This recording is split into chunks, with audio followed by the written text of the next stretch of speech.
Hello student, once again you are most welcome in this class in which I am going to teach you mathematics class 11th NCERT and chapter is 9 straight line and exercise 9.1। इस exercise में हम already question 1 to 5 solve कर चुके हैं पिछले class में, उसकी link भी आपको इस क्लास में मिल जाएगी। आज करते हैं क्वेश्चन 6 से स्टार्ट।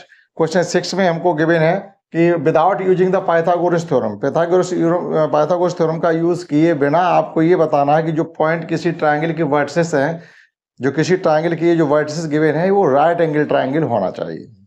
लेकिन आपको पाइथागोरस थ्योरम को यूज नहीं करना, क्योंकि हमने पाइथागोरस थ्योरम का यूज करना ही तो सीखा है जब किसी राइट एंगल ट्रायंगल को प्रूफ करना हो या राइट एंगल ट्रायंगल का किसी साइड को फाइंड करना हो तो पाइथागोरस थ्योरम यूज करते हैं। लेकिन यहाँ उन्होंने पहले ही मना कर दिया आपको without using the Pythagoras theorem so that the point 4 4 3 4 -1 1 are the vertices of a right angle triangle.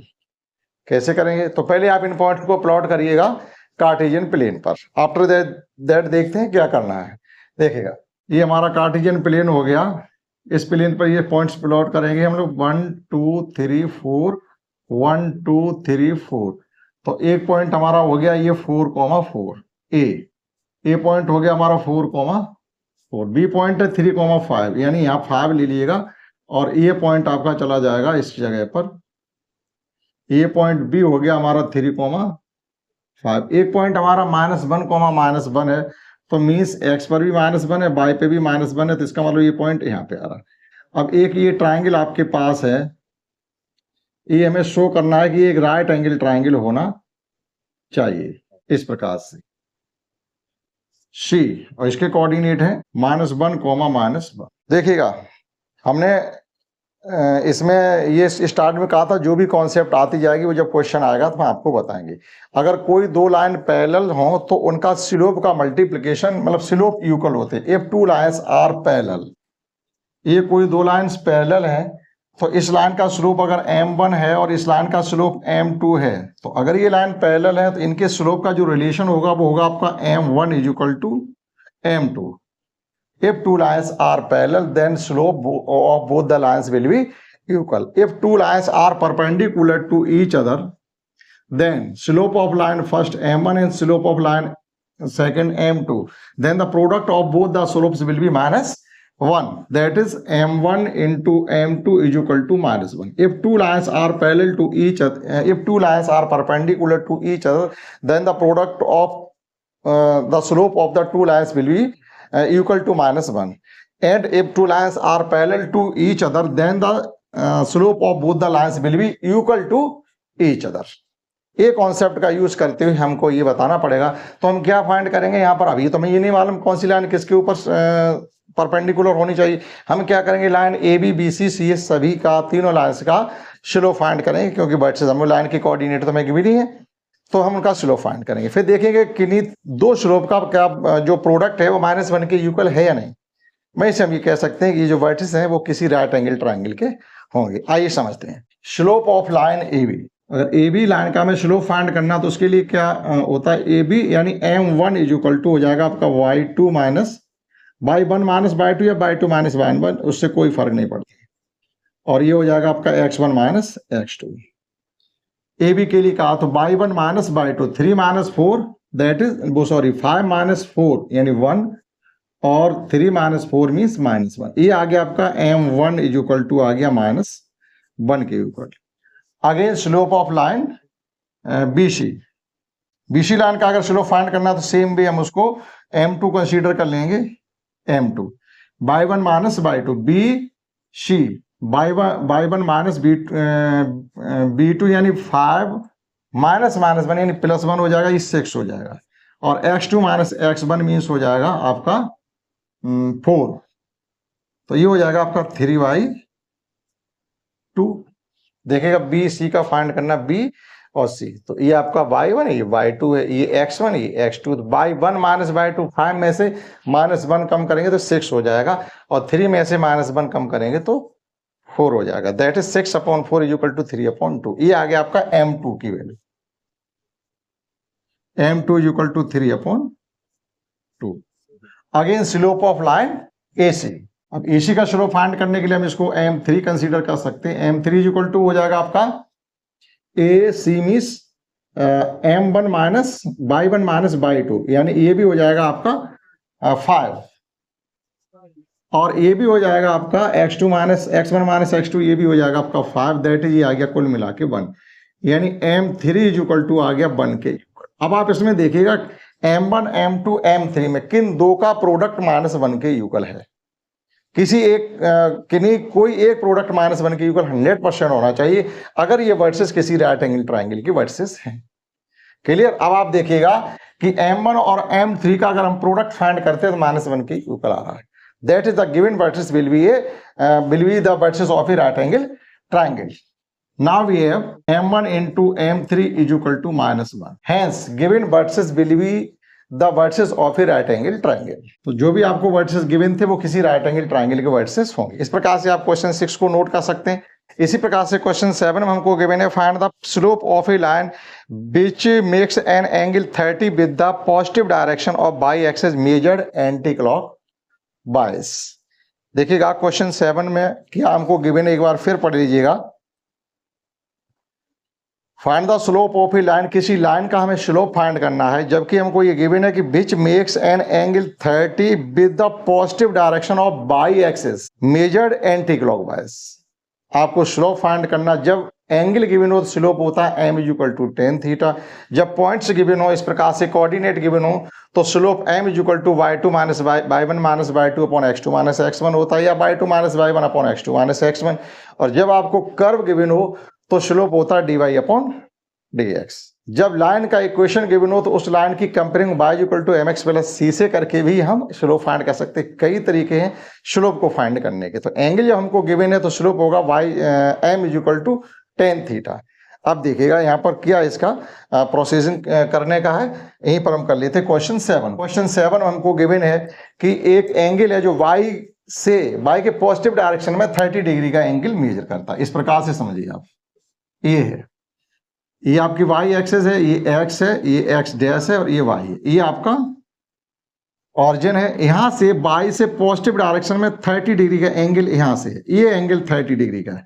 लेकिन जो भी हम एंगल की मेजरमेंट करते हैं वो हमेशा पॉजिटिव एक्सिस एक्स की पॉजिटिव एक्सिस से करते हैं, यानी पॉजिटिव एक्सिस यहां से। तो ये आपको 90 डिग्री दी हो गया, टोटल एंगल हमारा क्या हो जाएगा 90 प्लस 30।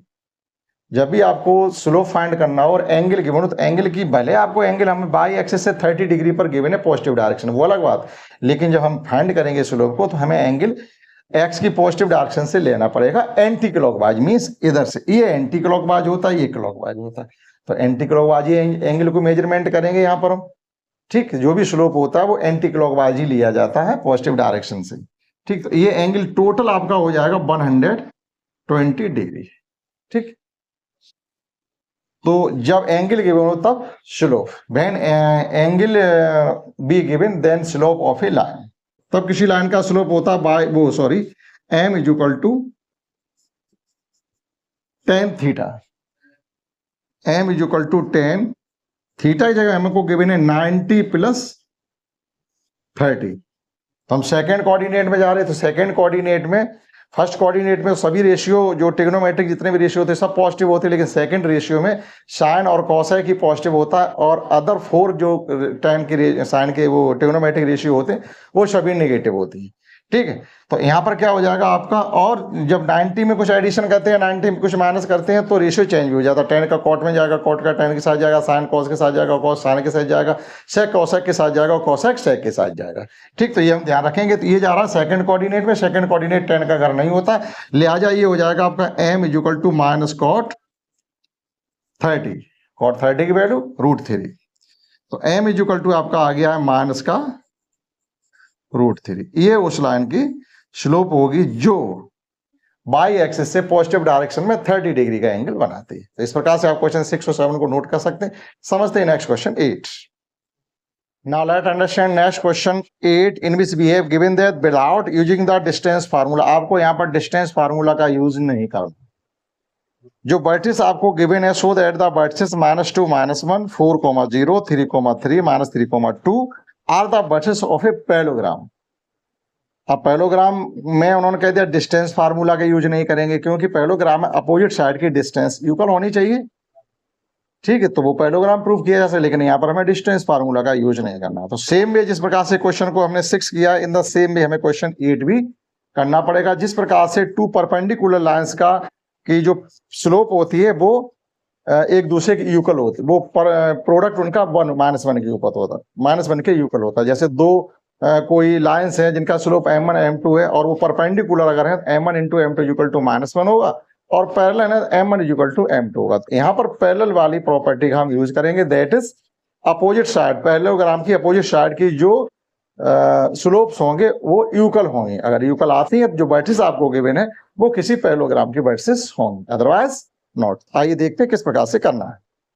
तो first of all we plot the all given points on a cartesian plane. तो जो भी हमको पॉइंट गिवन है -1, -2, इन सबको हम पहले प्लॉट करते हैं किसी कार्टेशियन प्लेन पर, कार्टेशियन प्लेन पर। तो हमको फर्स्ट पॉइंट जो गिवन है वो हमारा -1, -2, -1। तो -2 आपका ये हो गया और -1 ये होगा, ये पॉइंट एक यहाँ पर हमारा आ गया ए।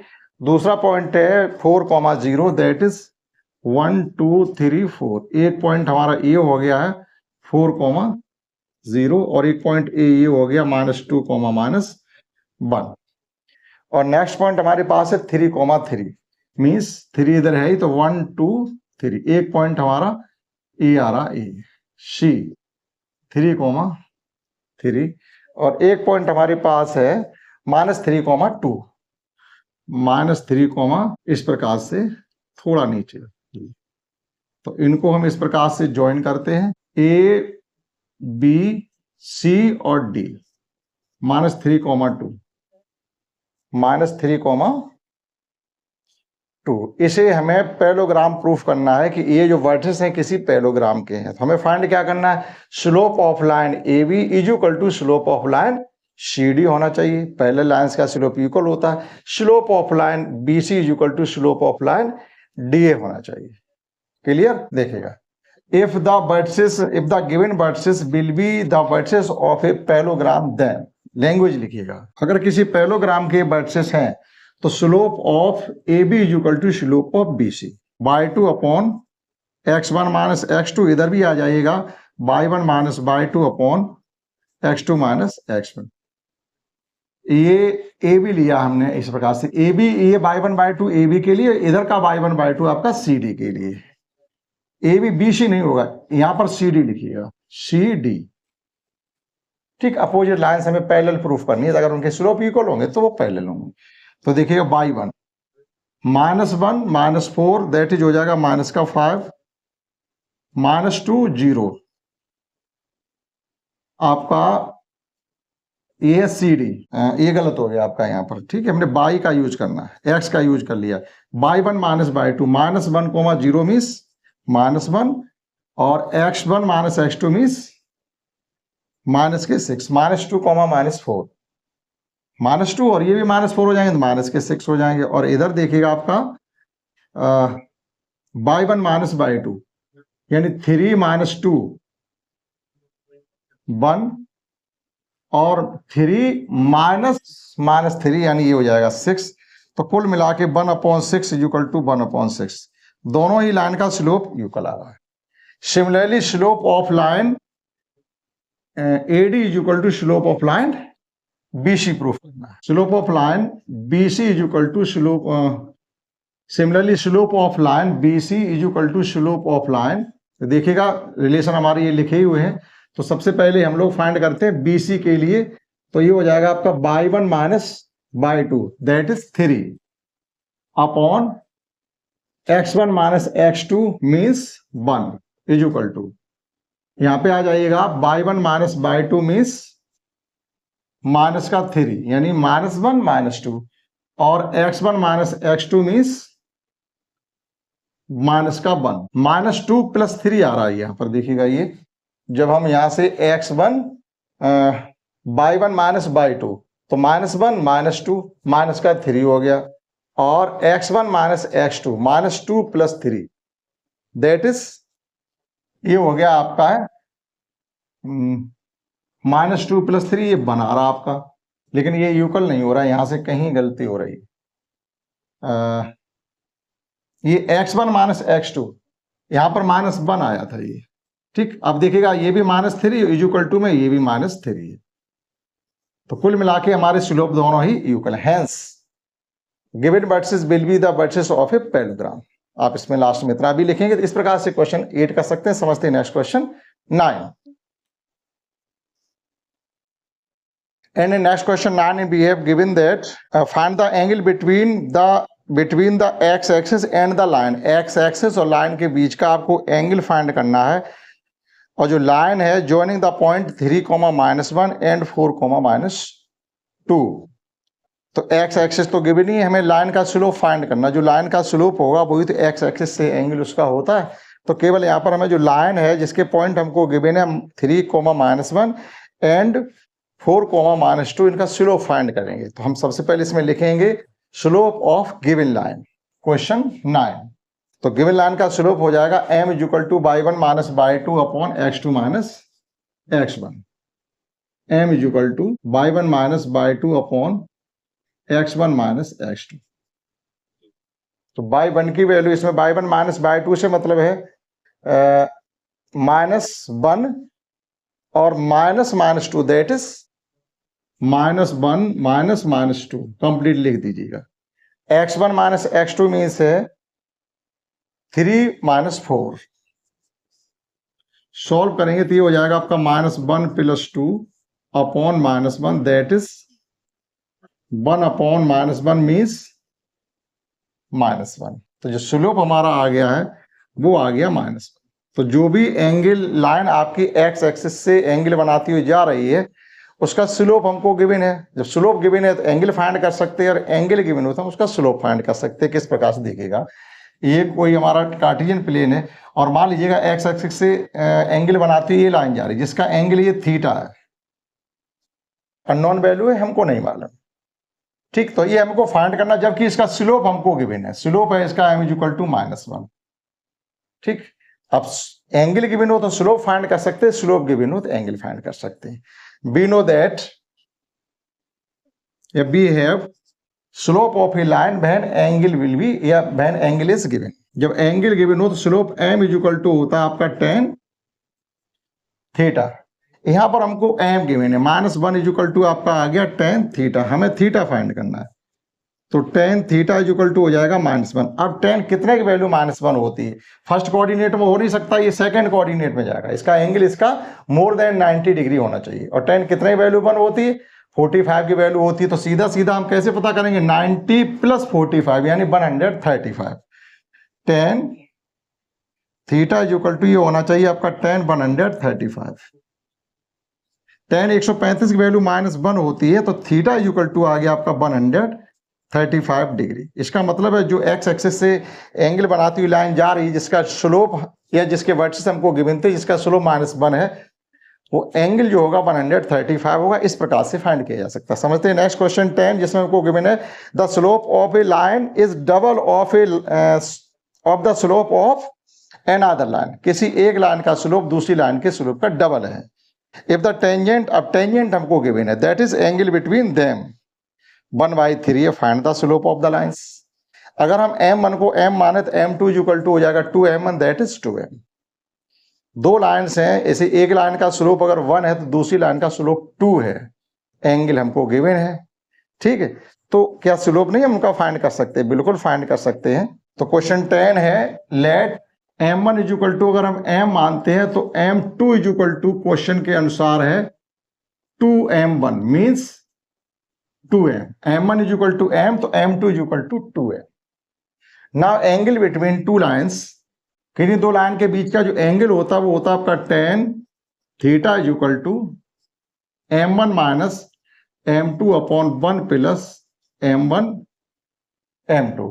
tan थीटा आपको गिवन है 1/3, यानी टेंजेंट आपको 1/3 के इक्वल गिवन है। m1 आपका m है और m2 आपका 2m है अपॉन 1 + m1 × 2m। तो ये हो जाएगा आपका माइनस का m अपॉन 1 + 2m स्क्वायर, यानी 1/3 = -m upon 1 + 2m square. Cross multiply जब हम इसका करेंगे तो ये हो जाएगा जाकर के 1 + 2m स्क्वायर = -3 है। Means 2m square plus 3m plus 1 is equal to 0। ये क्वाड्रेटिक इक्वेशन बन गया इन m में, तो इसके हम फैक्टर कर सकते हैं by splitting middle term, means 2m square plus 2m plus m plus 1 is equal to 0। अब ये तो आपको आता ही होगा, 2m plus m plus 1 is equal to 0। यहाँ से 2m कॉमन ले लेंगे तो ये हो जाएगा आपका m प्लस 1, यहाँ से 1 कॉमन ले लेंगे तो ये हो जाएगा आपका m plus 1 is equal to 0। तो एक फैक्टर हमारा m प्लस 1 हो गया, दूसरा फैक्टर 2m प्लस 1 हो गया इज इक्वल टू 0। जब कंपेयरिंग अलग अलग जीरोस करेंगे तो m इज इक्वल टू -1 और माइनस का 1/2। ये m की वैल्यू हमने फाइंड कर ली, लेकिन हमें वैल्यू फाइंड करनी है m1 और m2 की। नाउ देखिएगा, जब m1 is equal to -1, when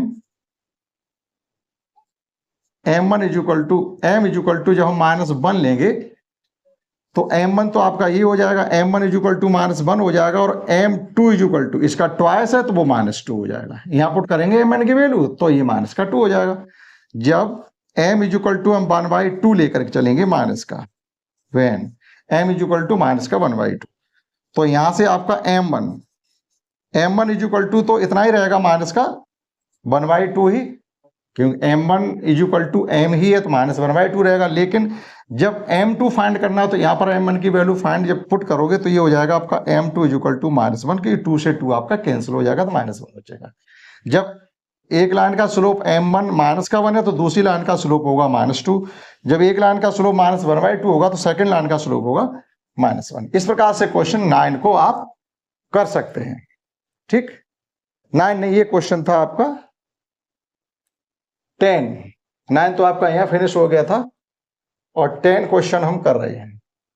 ये क्वेश्चन 10 था, सॉरी ये लिखा हुआ है question 10।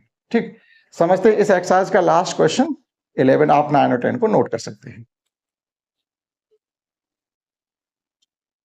Let's understand last question of this exercise, in which we have given that a line passes through x1, y1 and s, k। यहां से होकर को कोई लाइन पास कर रही है तो if the slope of the line is m, और उस लाइन का स्लोप भी हमको m गिवन है, तो so that किसी लाइन के पासिंग पॉइंट भी गिवन है और हमको स्लोप भी गिवन है, तो सब कुछ गिवन है। तो क्वेश्चन करना आसान, हमें ये शो करना है कि k minus y1 is equal to m into h minus x1। ठीक, तो हम स्लोप गिवन है, स्लोप ही हम फाइंड करेंगे। देखिएगा, last question of this exercise that is 9.1 का लास्ट क्वेश्चन है। पॉइंट हमको क्या गिवन है, x1, y1 and h, k। यहां से होकर के कोई लाइन जा रही है तो हम इसका स्लोप फाइंड करें। स्लोप ही हमको गिवन है, स्लोप ही हम फाइंड करेंगे। Slope of given line, given line का स्लोप जब हम फाइंड करेंगे तो स्लोप आपको m गिवन भी है और f फाइंड भी करिएगा। y1 minus y2 that is y1 minus k, और x1 minus x2 means x1 minus h। Cross multiply जैसे हम करेंगे तो ये हो जाएगा आपका y1 minus k is equal to m, x1 minus h। Hence proof, केवल इतना ही प्रूफ करवाया गया, हमसे कुछ नया प्रूफ करवाया नहीं। बहुत ही सिंपल क्वेश्चन है। अगर आप चाहो तो इसको ये भी लिख सकते हैं, इसमें गिवन है हमें k minus y1 is equal to m h minus x1, y1 minus y2 और x1 माइनस x2। ये हमने कुछ सही किया है, लेकिन फिर भी ये लिख रहे हैं हम इसमें h माइनस x1 और k माइनस y1 सही है।